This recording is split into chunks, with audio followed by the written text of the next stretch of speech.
미국 혁명. 자, 여기서 중요한 게 뭐냐면요. 영국이 그 전까지 굉장히 영국이 방임 정책이라고 하는데 영국이 미국 식민지를 일단은 프랑스하고 싸워가지고 미국 식민지를 먹긴 했는데 그 미국 식민지가 알아서 다스려지게 세금도 빡세게 안 걷고요. 그냥 니네들 알아서 해. 영국과 북아메리카 대륙 식민지 간의 갈등이 격화되다입니다. 17세기부터 청교도를 비롯한 많은 영국인은 종교적 자유와 경제적 기회를 찾아서 북아메리카 대륙으로 이주하였다. 경제적 이유도 있었지만 종교적 이유도 강했었다라고 보시면 됩니다. 이들은 18세기 초까지 북아메리카 대륙의 대성연안에 13개의 식민지를 건설하였다. 13개의 식민지를 만들었다고 했죠. 근데 식민지인들은 이게 중요해요. 식민지인들은 영국의 별다른 간섭 없이 독자적으로 의회를 만들어 자치를 누렸다는 겁니다. 이 자치를 누린 게 보통 굉장히 오랜 시간, 100년 이상을 이런 자치를 누렸습니다. 그건 200년이에요. 그러나 오랜 전쟁으로 재정이 어려워진 영국은 이때 영국은 전 세계적으로 전쟁을 하고 있으면서 굉장히 많은 식민지를 얻고 있었거든요. 그래서 식민지에서 수입되는 설탕, 차 등의 세금을 부과하고 신문, 서적 등의 인지를 사서 붙이게 하는 인지세법을 제정하였다. 자, 인지세법 박스. 인지라는 게 뭐냐면 일종의 표라고 보면 되는데요. 이 인지, 그러니까 예를 들어서 물건 가격이 예를 들어서 1,000원짜리가 있어요. 1,000원짜리 샤프가 있어요.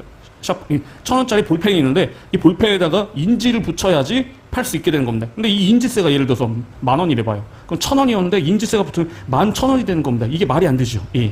그러니까 인지세가 붙었다는 것 자체가 물건 가격이 올라간다는 거고, 물건 가격이 올라간다는 건 생산비가 높아진다는 거고, 생산비가 높아진다는 경제적으로 굉장히 어려워진다는 거거든요. 그래서 특히 인지세법 같은 경우에는 인지만 붙이면 세금을 거둘 수 있으니까 수백 가지, 수천 가지에 걸쳐서, 물품에 걸쳐서 세금을 자유자재로 부과할 수 있게 되는 겁니다. 그러자 식민지 주민들이 불만이 당연히 커지겠죠.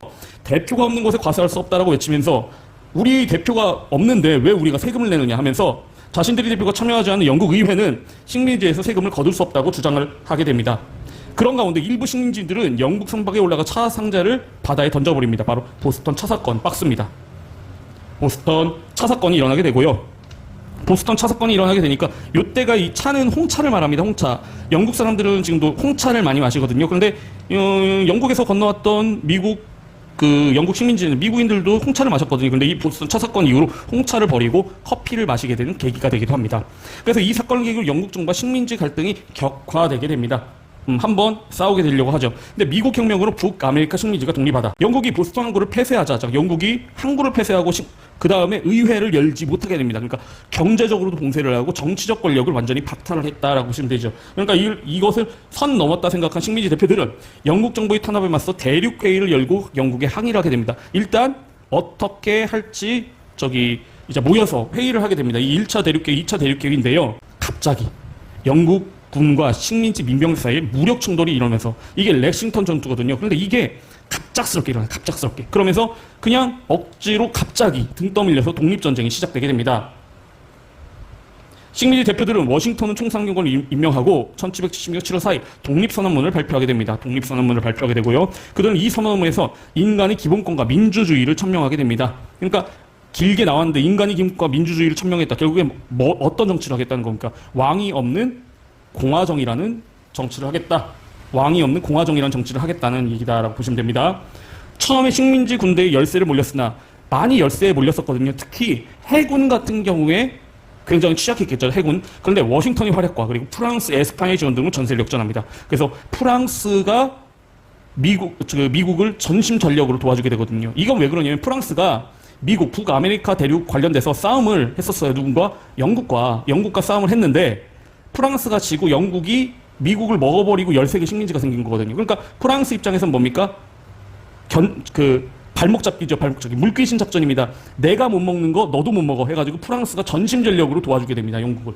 그러면서 프랑스의 도움으로 결국에는 영국이 패하게 되고 결국 식민지군은 요크타운 전투에 승리하고 요크타운 전투 결정적인 전투에 승리를 하고 그래서 프랑스가 많이 도와줬기 때문에 그 조약도 파리에서 조약을 맺게 됩니다. 그래서 파리 조약을 맺고 독립을 인정받게 되고요. 그런데 프랑스가 미국을 최선을 다해서 도와주는데 결론적으로는 프랑스가 돈이 떨어지게 됩니다. 이 미국 전쟁에, 그러니까 미국 독립혁명에 프랑스가 진짜 진심을 다해서 도왔거든요. 지금 자유여신상도 프랑스에서 미국으로 보낸 선물입니다. 그러니까 진심을 다해서 도왔는데 돈이 없어지게 되니까 이 프랑스에서 1789년, 3년이잖아요. 요거 바로 6년 뒤에 1789년에 프랑스 대혁명이 일어나면서 여기 루이 16세가 목이 잘려서 죽게 되는 비극이 벌어지게 됩니다. 그러니까 프랑스 왕과 귀족들에게는 비극이죠. 그래서 이렇게 된다. 독립 이후 북아메리카 13개 식민지는 헌법을 제정했다. 헌법을 제정할 때 굉장히 시끌시끌했습니다. 왜 그러냐면 한 나라가 독립한 게 아니라 13개 식민지라고 되어 있잖아요. 그렇죠? 13개 식민지. 그러니까 지금도 미국은 50개 주가 되어 있으니까 미국의 국기 오른쪽에 보면은 별이 50개거든요. 이때는 13개 있겠죠. 별이. 그런데 지금도 그렇지만 미국은 각 주마다의 뭡니까? 독립 권한이 굉장히 세요. 센 편입니다. 그러니까 처음에는 야 우리 영국으로부터 독립하긴 했는데 우리 따로국밥으로 그냥 그냥 각자 그냥 갈 길 가자. 독립적으로 하자. 이런 독립주의가 있었고 아니다. 우리 하나로 연방으로 뭉쳐야 된다. 유나이티드 스테이츠 오브 아메리카, 유나이티드 연방 하나로 모여야 된다. 그게 대립하게 됩니다. 그런데 헌법은 연방주의 박스. 그래서 지금 미국 대통령을 뽑는 것처럼 뭡니까? 그 중앙정부가 있고 그 밑에 주들이 13개의 주가 그 중앙정부 밑으로 모이게 되는 겁니다. 그리고 공화주의는 뭐예요? 왕이 없는 거. 그리고 삼권분립, 몽테스케의 원칙을 기초로 두었다. 이에 따라 영방정부가 구성되고 워싱턴이 초대 대통령이 올라 세계 최초의 민주공화국인 아메리카 합중국이 탄생하겠다. 이게 굉장히 중요한 게요. 이때 당시는 절대왕정 국가잖아요. 그러니까 초대 대통령이라고 했었는데 외국의 그 유럽에 있는 왕족이나 귀족들은 대통령? 그거 미국은 신생국가니까 왕의 이름도 지네들이 맘대로 명칭을 바꿨나 보네. 그냥 왕 중에 하나라고 생각을 했습니다. 근데 워싱턴이 대단한 게 자기가 4년을 하고 한 번만 하고서 8년 만에 내려왔거든요. 그래서 이 전통이 지금도 계승이 돼서 미국 대통령은 최대 8년, 4년 하고 재선 다해서 다시 뽑혀서 8년까지 할 수 있는 그 원칙이 전통이 세워진 겁니다. 그러니까 그만큼 워싱턴이 대단한 거죠. 그래서 미국 혁명은 전제 정치, 바로 왕이 국민에 앞서는 전제 정치에 시달리는 유럽의 자극제가 되어 프랑스 혁명에 큰 영향을 주게 되었습니다. 그리고 미국 혁명은 또한 식민 지배를 받고 있는 라틴 아메리카의 독립을 이끌는 역할을 하겠습니다. 이게 아까 프랑스가 미국을 도와줬다고 했었잖아요. 그런데 프랑스하고 거의 같은 계를 가는 게 에스파냐입니다. 에스파냐, 스페인. 왜 그러냐면 프랑스하고 에스파냐가 혈통으로 엮인 게 굉장히 강하거든요. 프랑스가 형이라면 에스파냐가 아우, 동생이에요. 그러니까 형이 가면 동생이 따라온다라고 보시면 돼요. 그런데 프랑스도 망하니까 에스파냐도 그 영향이 있겠죠. 그러니까 에스파냐는 그런데 식민지가 어디예요? 남아메리카에 식민지가 많잖아요. 그러니까 본국이 털리니까 그 식민지였던 남아메리카에도 에스파냐, 스페인의 뭡니까? 그 지배가 느슨해졌고 그 틈을 타서 라틴 아메리카, 남아메리카가 독립을 했다라고 보시면 될 것 같습니다. 독립선언문. 모든 인간은 평등하게 태어났으며 창조주로부터 하나님으로부터 빼앗을 수 없는 권리를 부여받았다. 그 중에서 생명과 자유, 행복을 추구할 권리가 포함되었고 이 권리를 확보하기 위해 인민은 정부를 주식하였습니다. 이 정부의 정당 권력은 인민들이 동의에 의해서 유래된다. 또한 어떠한 형태의 정부이든 본래의 목적이 파괴되었을 때, 본래의 목적이 파괴되는 게 뭡니까? 이 정부 국가가 인민들을 행복하게 안 하고 그냥 무자비하게 찍어 누르고 탄압을 할 때 인민은 언제든지 정부를 바꾸거나 무너뜨릴 권리가 있다. 바로 뭡니까? 혁명권이 있다. 그러니까 뭐를 정당화하는 거예요? 바로 영국 혁명이나 프랑스 혁명, 미국 혁명 같은 이런 시민 혁명을 정당화하는 독립선언문이다라고 보시면 될 것 같습니다. 오늘은 미국 혁명 보도록 하겠습니다. 추가적으로 설명을 드릴 게 있는데요. 프린트 4페이지에 계몽사상이라고 있습니다. 계몽사상. 과학혁명,